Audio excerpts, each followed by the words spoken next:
Hi, my name is Kathy Hayes. I am over the age of 18. I am giving permission to be videotaped and shared with Florida Southern. So this is the head to toe assessment. This is Mrs. Hayes, and today we will be going through each body system and going over and performing a detailed assessment. So Miss Hayes comes into the clinic. She appears in good status, healthy for her age. She also is appropriate, calm, cooperative, and she is alert. Can you tell me what day it is today? It's Saturday. And the date. It's April the 12th. And what state are we in? Florida. So she is alert and oriented ×4, and she speaks English, no slurring of the words, and her pronunciation is articulate. So looking at her skin, she does have some slight bruising on her arms, which just could be age-related from bumping into anything, but I don't see any obvious masses or lesions. Her skin is soft, it's not dry, and there's no apparent swelling. Her nails are short, but they are not cyanotic. They're normal for her ethnicity. And she has good capillary refill, less than 3 seconds on the left hand, and then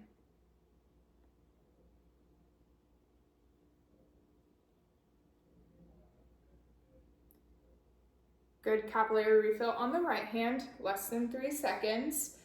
Her hair is nice and thick. I don't notice any obvious hair loss. It is gray, and there are no apparent masses in her scalp.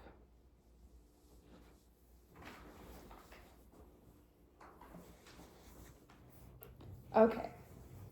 The next part of the exam will be the head, neck, and lymph nodes.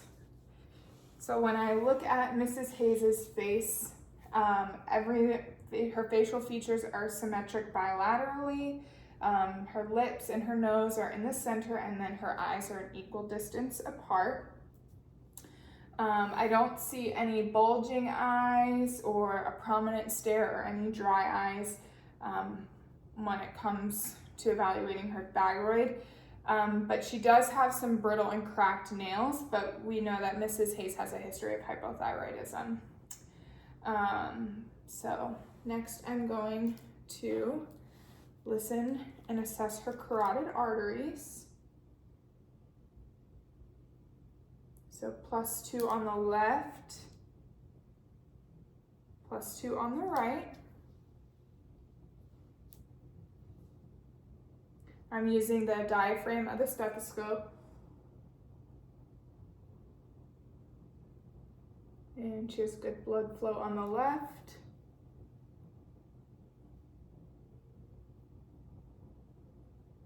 Good blood flow on the right. And then her trachea is midline here. There's no tracheal deviation. And then next we're gonna look at her lymph nodes.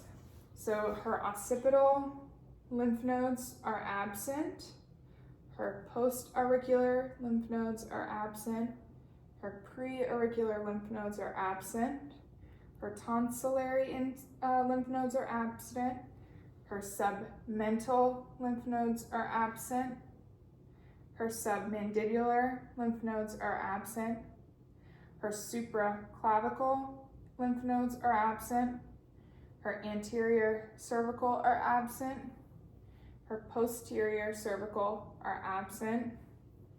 Her axillary lymph nodes are absent. And then her epitrochial lymph nodes are absent as well. Okay, the next part of the exam will be the eyes. So just looking at her eyes, she does have bilateral eyelid ptosis. However, her eyeballs are a nice size. Her conjunctiva is clear. Her iris on both sides is a hazel color. Her lens is clear. Her sclera is white. And do you make tears? Yes. So her lacrimal apparatus is intact. There are two types of eye charts that we can use. The one most commonly is called the Snellen chart, and that's where you back 20 feet up away from the chart and you cover one of your eyes, and you will read the line that you can see the best, and it'll have, you know, an array of letters, and it'll kind of tell you your vision. So 20/40, 20/30, that's how we get your vision. And then there's also a test called the E-test, and that tests for visual acuity. So you would have the patient put up an E with their fingers like this based off of the way the orientation of the E is. So it could be like this, like this, or like this. So those are just two different types of eye charts. And next thing I'm gonna do is check her perla to see if she's intact. So you're gonna look straight at me here. So her left perla is intact, equal, round, and reactive. And on the right, her perla is intact as well. And that also tests her direct pupil area response. So those are intact. And now I'm gonna do her consensual pupil area response. So you'll look at me again. And the left is intact. And the right is intact. Next thing we'll do is test her cardinal fields of vision. So you'll face me and you will look with your eyes with my finger. So I'm gonna hold my finger up here. Good, good, good, good, good, and good. So her cardinal fields of vision are intact as well.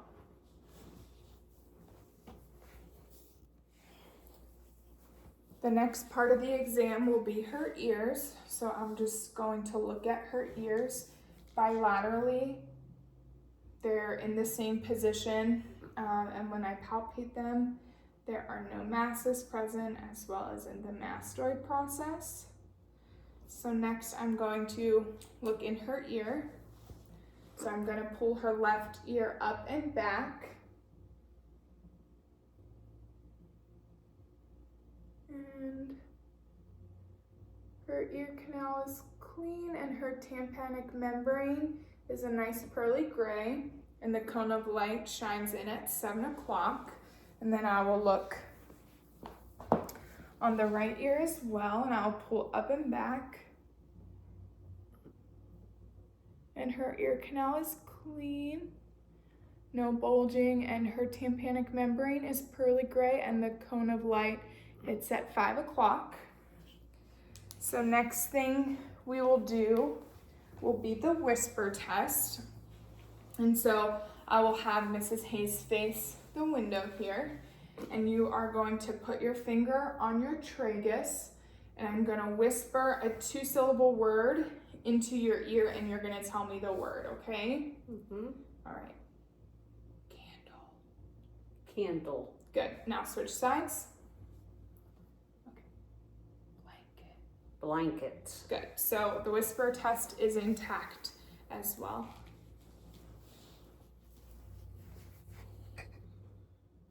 Okay, the next part of the exam will be the nose, throat, and mouth, and sinuses. So when I look at her nose, she doesn't have a deviated septum from the outside that I can see. It's nice and midline. And then I'm going to look in her nares with the otoscope.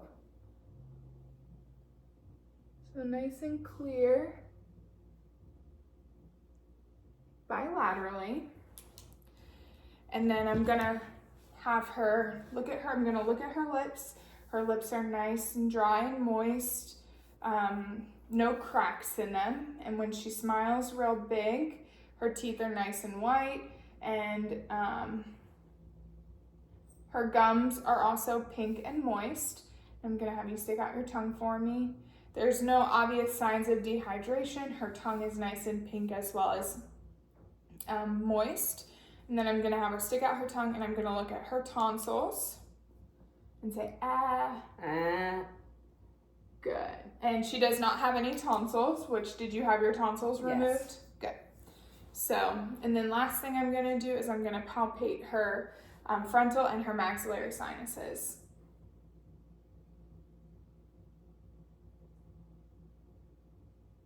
And I don't notice any obvious inflammation.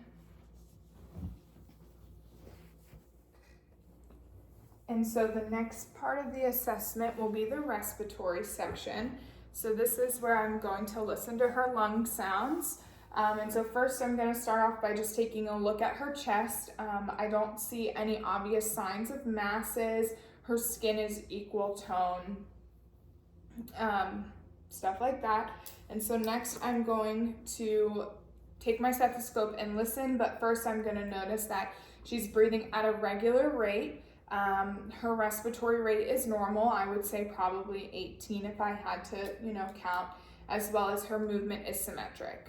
So typically you would listen skin to skin, but for the sake of the privacy, I'm going to listen over her clothes. And so I'm going to have you take a nice deep breath for me. And again. And again. Good. And again. Good. I'm going to listen on the back side as well. Take a nice deep breath for me.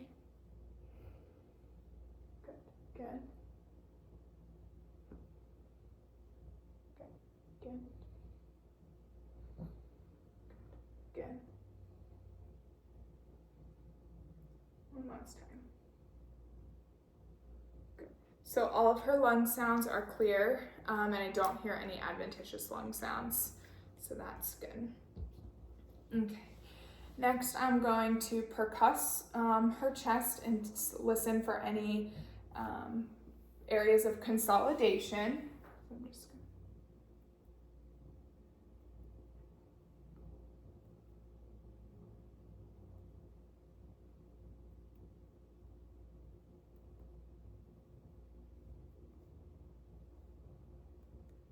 I'm gonna have you lift this arm for me.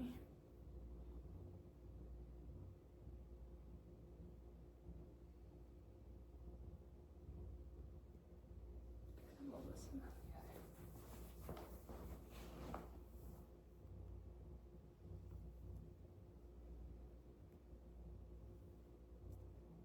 And then I'll have you face that way for me. And I'm gonna listen posteriorly as well, or percuss.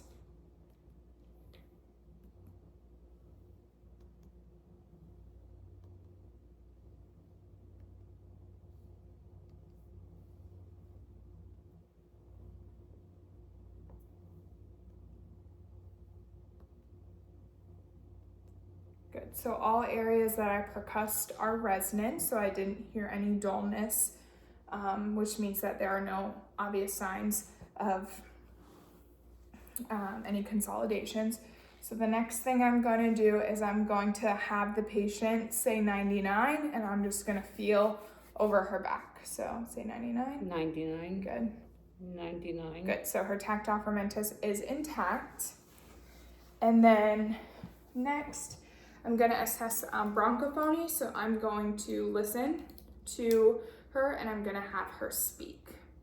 So you can just say a couple of words while I'm listening to you at the stethoscope. And go ahead. Hello. Hello. Hello. Hello. Hello. Hello. Hello. Hello. Good. So her bronchophony is negative. And then next thing I'm going to do is I'm going to listen to her echophony. So I'm going to listen and you're going to say E. E. Okay? And this time I'm just going to listen posteriorly. E. E. E. E. Good. So her echophony is negative as well.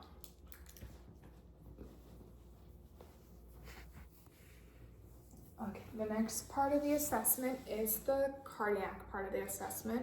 So when I look at Mrs. Hayes' chest, I don't notice any pulsations or any heaves or thrusts. At this point, I would typically have her lie down in a supine position and I would palpate her apical pulse, which is down in this fifth intercostal space here. So I would just palpate and get the apical pulse. The next thing I'm going to do is I'm going to listen to her heart sounds with my stethoscope. So first I'm going to use the diaphragm, which is used for transmitting higher frequency noises, and then I'll listen with the bell, which is used for transmitting lower frequency sounds. So first I'm going to listen with the diaphragm, and I'm going to start at the aortic so you can breathe normally. And again, typically this would be skin to skin, but for the privacy of my patient, I'm going to do it over her clothes.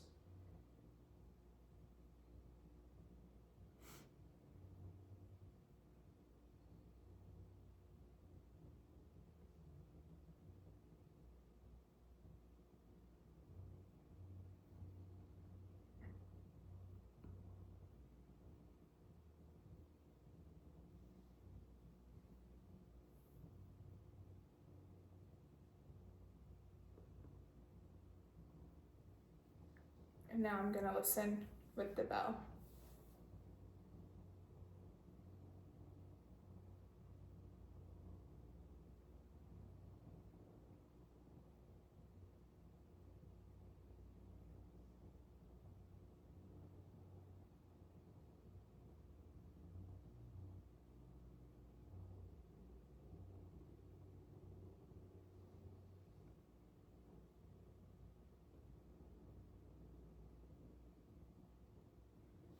So her rate is normal, but she is running a bradycardic rate.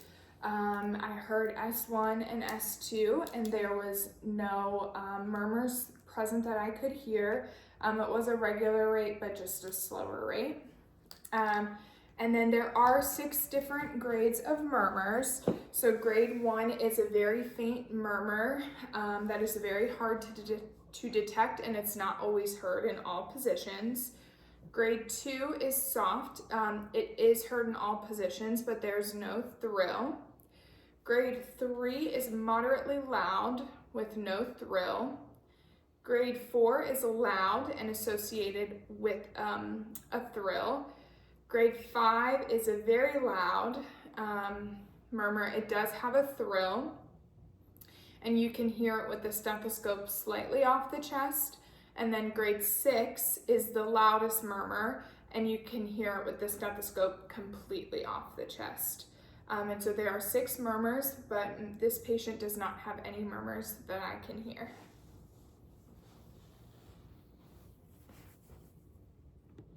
Okay, the next part of the assessment will be assessing the blood vessels. So this is where I'll do the left side and then the right side. So I'm first gonna test her temporal, which is good. Next I'll do her brachial, which is good. Her radial, 2+. And then back in here behind her knee is her posterior tibial. Good, and then on the top of her foot is her dorsalis pedis. And good. And we'll do the right side, so I'll just go in backwards order. So I'll feel her dorsalis pedis. Good, +2. And then I'll do her posterior tibial. Good. And then I'll feel her radial. And you don't want to use your thumb because your thumb has a pulse. Good. And we'll do brachial. And then lastly on this side, her temporal.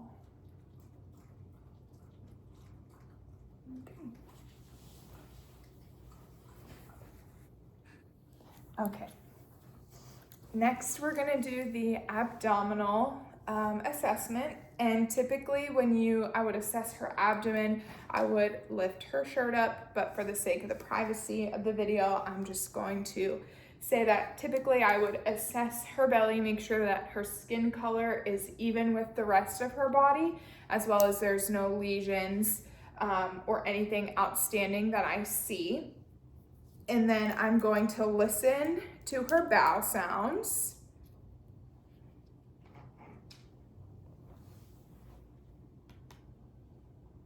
With the diaphragm on my stethoscope.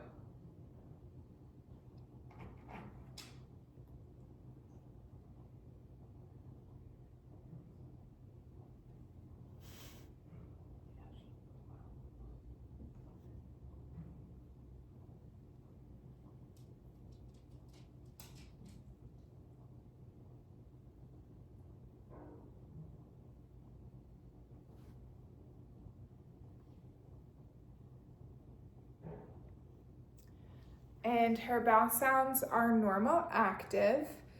So the next thing that I'm gonna do is I'm just gonna palpate her abdominal quadrants here.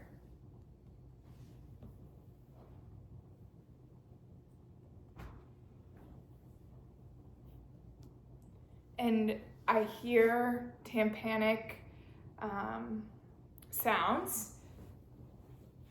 And then next we're gonna do her liver. And so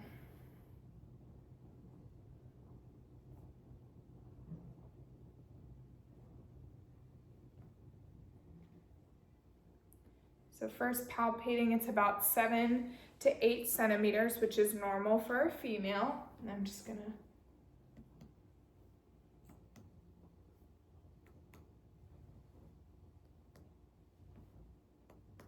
and that's good.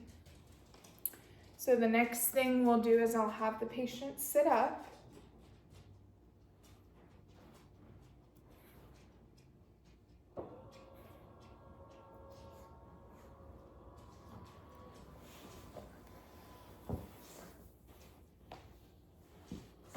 And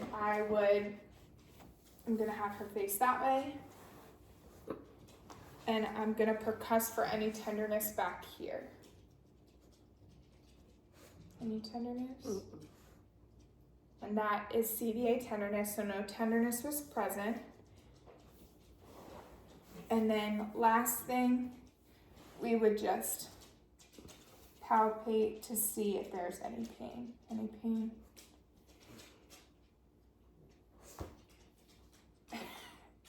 Any pain? No. Good. Okay. The next part of the assessment is going to be the musculoskeletal part. So first I'm going to have the patient take her hands and I'm just going to have her move her wrists. Good, and then I'll have her do her shoulders. So we'll go back and we'll go forward. Good, so she has full range of motion in both shoulders and both wrists. Next I'll have her do her neck, so she'll just move it in a circle. Good, and then her ankle, so she'll just... Good, and then the next one. Good. So next I'm gonna take her hand here and assess her carpometacarpal, so her thumb joint here, and just move it in a circle. Good, as well as her PIP, which is her proximal interphalangeal joint, so just kind of move it back and forth, as well as her distal joint and her metacarpal joint. Good, so she has full range of motion in those. And then I'm gonna have her stand up. And this is where I would do the scoliosis screen. So she doesn't have any curvature of the spine that I can see. And then I'll have her just take a couple steps forward. And then you can turn around and take a couple steps back and then sit down. So I was observing her gait. I didn't notice her shuffling her feet or anything, and her gait was steady. So the next part of the assessment would be the neurological assessment, which includes the cranial nerves. So there are 12 cranial nerves. Cranial nerve number 1 is the olfactory nerve, which provides the sense of smell. Number 2 is the optic nerve, which provides vision. Number 3 is the ocular motor nerve, which controls opening and closing your eyes. Number 4 is the trochlear nerve, which controls looking down and moving the eyes towards your nose and away from it. Number 5 is the trigeminal nerve, which provides sensations in your eyes and most of your face, and it also allows you to chew food. Number 6 is the abducens nerve, which controls the eye movements from left to right. Number 7 is the facial nerve, which controls your facial muscles to make facial expressions, so smiling and frowning. Number 8 is your vestibular nerve, and that provides the sense of hearing and your balance.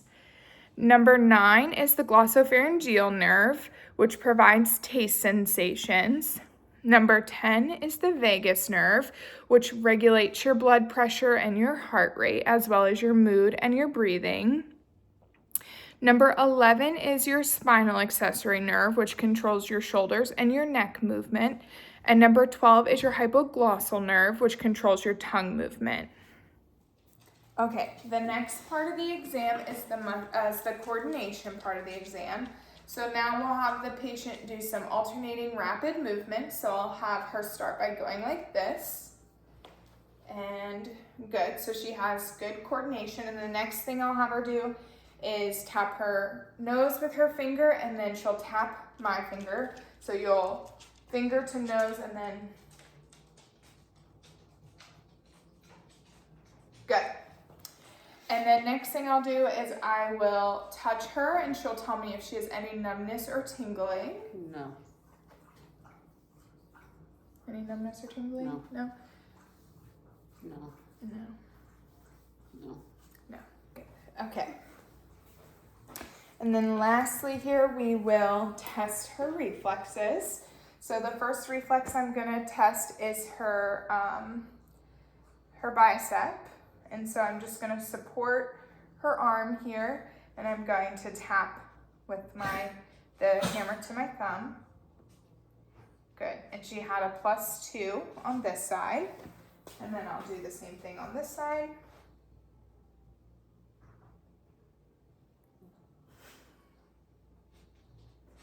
And that is a +2 as well. And the next thing that we will test will be her tricep one. So I will hold the patient's arm out like this, and I'm just gonna tap right back here. And good, so she has +2 on that side. And I'll do the same thing here. Good, and she's +2 on that side as well. And then next we will do the brachial radial here. So she will position her arm like this, and I'm just going to tap right in here. Good, and she's +2 on that side.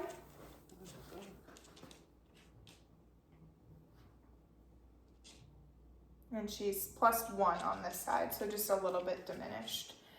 Next, we will do her patellas, and it's kind of hard for the sake of the video, but I'm going to just take my hammer and tap right below the patella, and she would have a response. And so she's +2, and she's +2 on that side. Sorry, did I hurt you? A little bit. Sorry. It's okay. Okay, and then next, I'm gonna test her Achilles, one back here. So she is going to dorsiflex her foot, and I'm just going to tap her Achilles. And she's +2 on this side. And she's gonna dorsiflex her foot here. And she's +2 on that side. And then the last reflex we're gonna test is her plantar reflex. So she's gonna take off her shoe here, and she's gonna give me her foot, and I'm just gonna drag the hammer around, and she's gonna relax, and then if her reflex is intact, it'll kind of curve.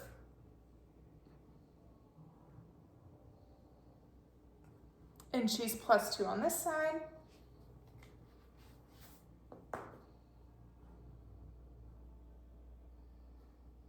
And she's +2 on this side.